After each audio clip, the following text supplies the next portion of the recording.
Marcus Aurelius Meditations, Book 2, written among the Quadi on the river Granois. Say to yourself first thing in the morning, "Today I shall meet people who are meddling, ungrateful, aggressive, treacherous, malicious, unsocial. All this has afflicted them through their ignorance of true good and evil. But I have seen that the nature of good is what is right, and the nature of evil what is wrong. And I have reflected that the nature of the offender himself is akin to my own, not a kinship of blood or seed, but a sharing in the same mind, the same fragment of divinity. Therefore I cannot be harmed by any of them, as none will affect me with their wrong. Nor can I be angry with my kinsman or hate him. We were born for cooperation, like feet, like hands, like eyelids, like the rows of upper and lower teeth. So to work in opposition to one another is against nature, and anger or rejection is opposition. Whatever it is, this being of mine is made up of flesh, breath, and directing mind. Now the flesh you should disdain, blood, bones, a mere fabric and network of nerves, veins, and arteries. Consider too what breath is, wind, and not even a constant, but all the time being disgorged and sucked in again. That leaves the third part, the directing mind. Quit your books. No more hankering.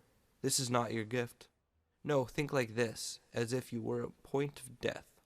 You are old. Don't then let this directing mind of yours be enslaved any longer. No more jerking to the strings of selfish impulse. No more disquiet at your present or suspicion of your future fate. The works of the gods are full of providence. The works of fortune are not independent of nature or the spinning and weaving together of the threads governed by providence. All things flow from that world, and further factors are necessity and the benefit of the whole universe, of which you are a part. Now every part of nature benefits from that which is brought by the nature of the whole, and all which preserves that nature. And the order of the universe is preserved equally by the changes in the elements and the changes in their compounds. Let this be enough for you and your constant doctrine, and give up your thirst for books, so that you do not die a grouch, but in true grace and heartfelt gratitude to the gods. Remember how long you've been putting this off, how many times you've been given a period of grace by the gods and not used it. It is high time now for you to understand the universe of which you are a part, and the governor of that universe of whom you constitute an emanation, and that there is a limit circumscribed to your time. If you do not use it to clear away your clouds, it will be gone, and you will be gone, and the opportunity will not return. Every hour of the day give vigorous attention, as a Roman and as a man, to the performance of the task in hand with precise analysis, with unaffected dignity, with human sympathy, with dispassionate justice, and to vacating your mind from all other thoughts, and you will achieve this vacation if you perform each action as if it were the last of your life, freed, that is, from all lack of aim, from all passion-led deviation from the ordinance of reason, from pretense, from love of self, from dissatisfaction with what fate has dealt you. You see how few things a man needs to master for the settled flow of a God-fearing life. The gods themselves ask nothing more of one who keeps these observances. Self-harm, my soul. You are doing self-harm, and you'll have no more opportunity for self-respect. Life for each of us is a mere moment, and this life of yours is nearly over, while you still show yourself no honor, but let your own welfare depend on other people's souls. Do externals tend to distract you? Then give yourself the space to learn some further good lesson, and stop your wandering. That done, you must guard against the other sort of drift, those who are dead to life and have no aim for the direction of every impulse, and, more widely, every thought, are drivellers in deed as well as word. Failure to read what is happening in another soul is not easily seen as a cause of unhappiness. But those who fail to attend to the motions of their own soul are necessarily unhappy. Always remember these things, what the nature of the whole is, what my own nature is, the relation of this nature to that, what kind of part it is of what kind of whole, and that there is no one who can prevent you keeping all that you say and do in accordance with that nature, of which you are a part. In his comparative ranking of sins, Applying philosophy to the common man's distinctions, Theophrastus says that offenses of lust are graver than those of anger, because it is clearly some sort of pain and involuntary spasm which drives the angry man to abandon reason, whereas the lust-led offender has given in to pleasure, and seems somehow more abandoned and less manly in his wrongdoing. Rightly then, and like the true philosopher, Theophrastus says that greater censure attaches an offense committed under the influence of pleasure than to one under the influence of pain, and in general, the one is more like an injured party, forced to anger by the pain of provocation, whereas the other in his own source of the impulse to wrong, driven to what he does by lust. You may leave this life at any moment. Have the possibility in your mind in all that you do or say or think.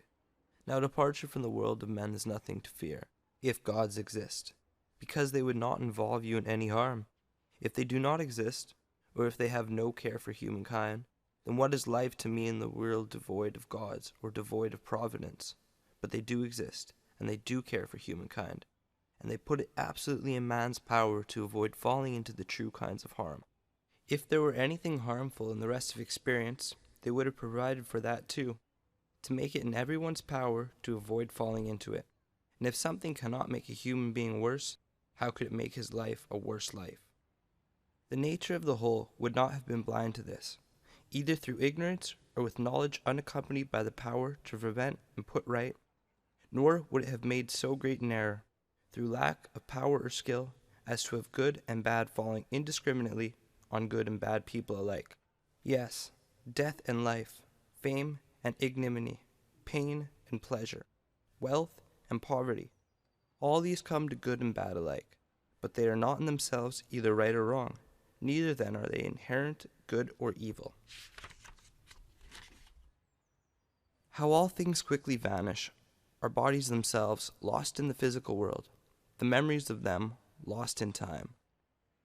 The nature of all objects of the senses, especially those which allure us with pleasure, frighten us with pain, or enjoy the applause of vanity, how cheap they are, how contemptible, shoddy, perishable, and dead. These are matters for our intellectual faculty to consider, and further considerations.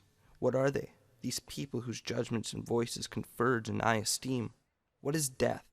Someone looking at death per se, and applying the analytical power of his mind to divest death of its associated images, will conclude then that this is nothing more than a function of nature, and if anyone is frightened of a function of nature, he is a mere child, and death is not only a function of nature, but also to her benefit. Further, how does man touch God? With what part of his being, and when that part of him is in what sort of disposition?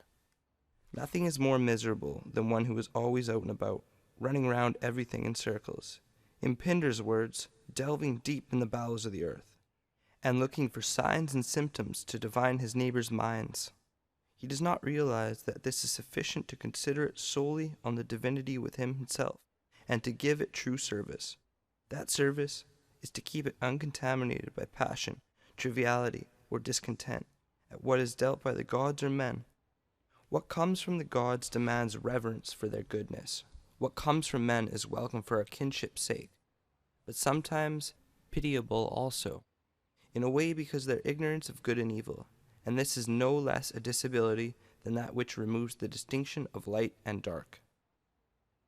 Even if you were destined to live 3,000 years, or 10 times that long, nevertheless remember that no one loses any life other than the one he lives, or lives any life other than that one he loses. It follows that the longest and shortest lives are brought to the same state. The present moment is equal for all. So what is passing is equal also. The loss, therefore, turns out to be the merest fragment of time. No one can lose either the past or the future. How could anyone be deprived of what he does not possess? So always remember these two things. First, that all things have been the same kind from everlasting, coming round and round again, and it makes no difference whether one will see the same things for 100 years, or 200 years, or for an infinity of time. Second, that both the longest lived and the earliest to die suffer the same loss. It is only the present moment of which either stands to be deprived, And if indeed this is all he has, he cannot lose what he does not have. All is as thinking makes it so. The retort made to Monimus the cynic is clear enough, but clear too is the value of his saying, if one takes the kernel of it as far as is true. The soul of a man harms itself first and foremost when it becomes, as far as it can, a separate growth, a sort of tumor on the universe. Because to resent anything that happens is to separate oneself in revolt from nature, which holds in collective embrace the particular nature of all other things. Secondly, when it turns away from another human being, or is even carried so far in opposition as to intend him harm. Such is the case in the souls of those gripped by anger. A soul harms itself, thirdly, when it gives into pleasure or pain. Fourthly, whenever it dissimulates, doing or saying anything feigned or false. Fifthly, whenever it fails to direct any of its own actions or impulses to a goal, but acts at random, without conscious attention, whereas even the most trivial action should be undertaken in reference to the end. And the end, for rational creatures, is to follow the reason and the rule of the most venerable archetype of governing state, the universe.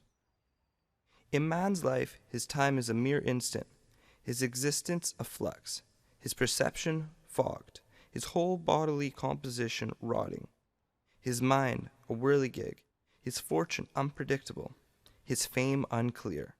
To put it shortly, all things of the body stream away like a river. All things of the mind are dreams and delusion. Life is warfare and a visit in a strange land. The only lasting fame is oblivion. What then can escort us on our way? One thing, and that one thing only: philosophy. This consists in keeping the divinity within us inviolate and free from harm, master of pleasure and pain, doing nothing without aim, truth, or integrity, and independent of others' action or failure to act. Further, accepting all that happens and is allotted to it as coming from the other source which is its own origin, and at all times awaiting death with the glad confidence that it is nothing more than the dissolution of the elements of which every living creature is composed. Now, if there is nothing fearful for the elements themselves in their constant changing of each other into another, why should one look anxiously in prospect at the change and dissolution of them at all? This is in accordance with nature, and nothing harmful is in accordance with nature. Marcus Aurelius Meditations, Book 2.